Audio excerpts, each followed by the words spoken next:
sell her backyard and be also a doctor of gardening.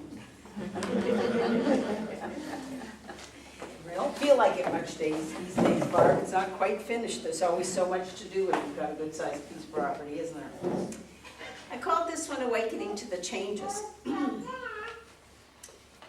now believes that the source of his power lies within the realm of his own strength and cunning, because only in that realm can he see and touch.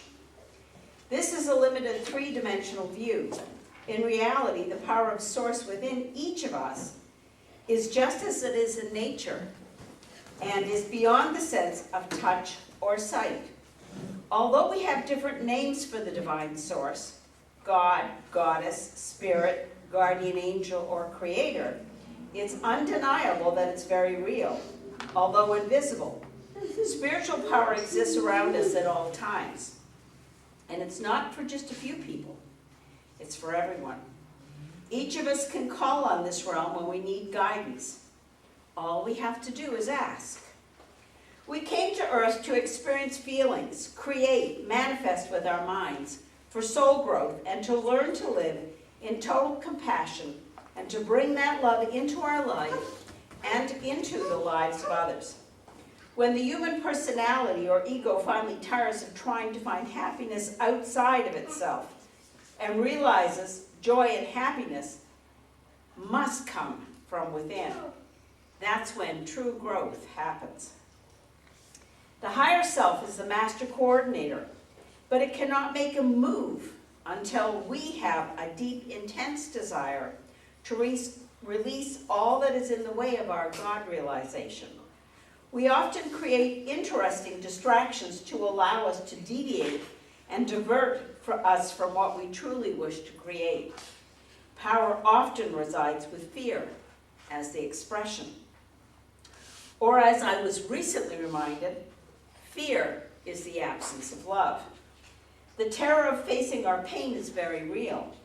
We dread looking beneath the sorrow of our separation, but therein lies the joy for which we have been searching all along. We often need the energy of our pain to be thrust to a higher level. I have discovered that as I spiritually grow, the lessons become more profound. There are many steps to empowerment of higher self. Find what works for you. Meditation, workshops, books, therapists, past life therapy, or just talking to someone you trust, or sometimes jotting down your emotion works just as well. Examine all aspects of your life, including relationships, career, creativity, sexuality, spirituality. Is there an area in which you're listening with your ears instead of your heart? Deep inside of you, there's a place that does know the truth. Trust your intuition and let it be your guide. If it seems too good to be true, it's too good to be true. The universe is constantly communicating with you, whether you're conscious of it or not. You're receiving messages every day that can be carried on the wind, in the sound or rhythm of the ocean waves, or in the form of a cloud you see out your window. They can come in ordinary events as well as coincidence, synchronicities, and premonitions. Communication from the realm of spirit is delivered to you in many different ways.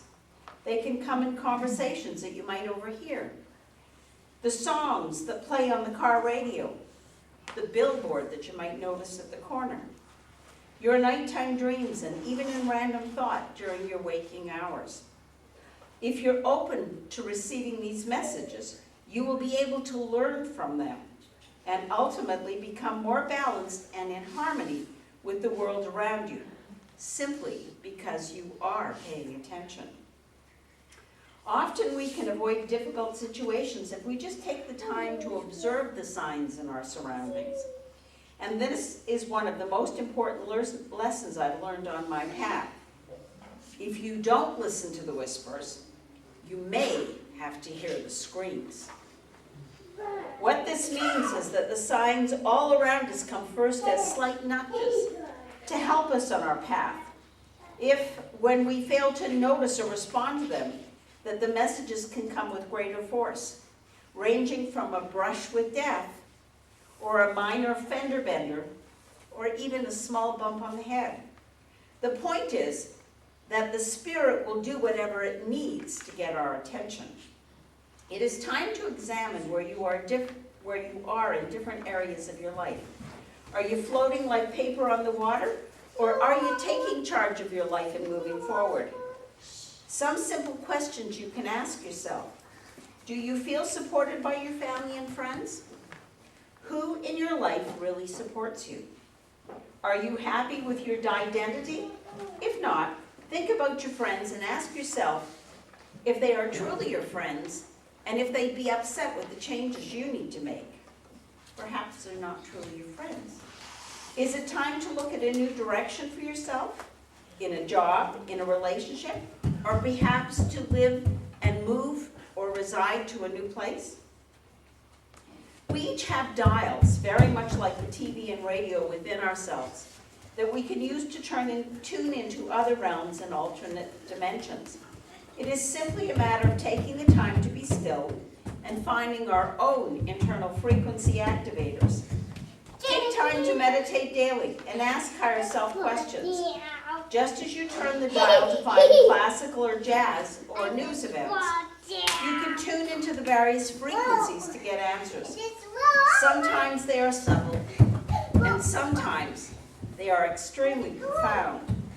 It can be difficult to see if you experience tension, stress, and tune into your own inner dials, so always start by taking a slow, deep breath, as this tells the body to relax, slow down, and allow yourself to connect to Source. We can be connected to observe the future and how to work on our concerns when we're more at peace internally, as it activates our intuition, and we're often given clearer messages from Source. It also allows us to hear the messages more clearly from the trees, the animals, our friends, and other sources. Most people don't realize that strokes and heart attacks are an outward testimony of how many people want to feel more loved. Eventually, disease becomes genetic and it's carried in the DNA until someone breaks the chain of suffering and separation. And we can help all of our family members with this. Dis-ease and disharmony would be less prevalent in this world if we would stop blaming others and shaming ourselves. We need to make time for healing ourselves and our relationships if we want to heal the root causes of our planetary anguish. When we break down the walls of pain and suffering and align and center our energies within the heart with love and compassion, we heal ourselves and our world. Often in workshops, I explain that on a cellular level, that every time you release a negative emotion from yourself, you're affecting every member of your family and their cellular memory. Jokingly, I often state in-laws and outlaws. For as we heal ourselves, everyone around us begins to heal. We're going through another energy shift as of this Friday, June the 7th. From December to June the 7th, anger, abandonment, jealousy, whatever needed to be released surfaced. Have you dealt with whatever issues have surfaced for you in the last couple of months? It's important for you to recognize that you need to let go of whatever is affecting you. And it's like an onion. You peel it back layer by layer by layer. And no one gets away with not having to work on issues, myself included. I'd like to leave you with some of these thoughts. What have you been putting off? Do you have a dream that's been sitting on the sidelines for a while? Do you imagine being a tough tennis competitor, but you never made it to the court because you're too embarrassed by the lack of your skill? It's time to change your approach. Be comfortable with the fact that you're not there yet. Remind yourself that there's only one way to get there. Just start, and then get better as you go. Get yourself off the sidelines and take a look at how you can make progress. Today, take action. Head to the court and assume that you'll send the tennis ball flying in every direction. And you will improve. Action builds momentum. and it will take you in the direction of your dreams. Start now, even if it's perfect, if it isn't perfect, or you do it badly. Just do it now. Where do you want to go, and how do you want to get there? People who are successful do not have fewer failures than those who don't achieve success. In fact, sometimes they have more. It's not failure that separates successful individuals from those who aren't. It's the willingness to try new things, and even to fail at times, but to ultimately learn from each experience that helps define success. Every time you don't succeed, you will also learn something.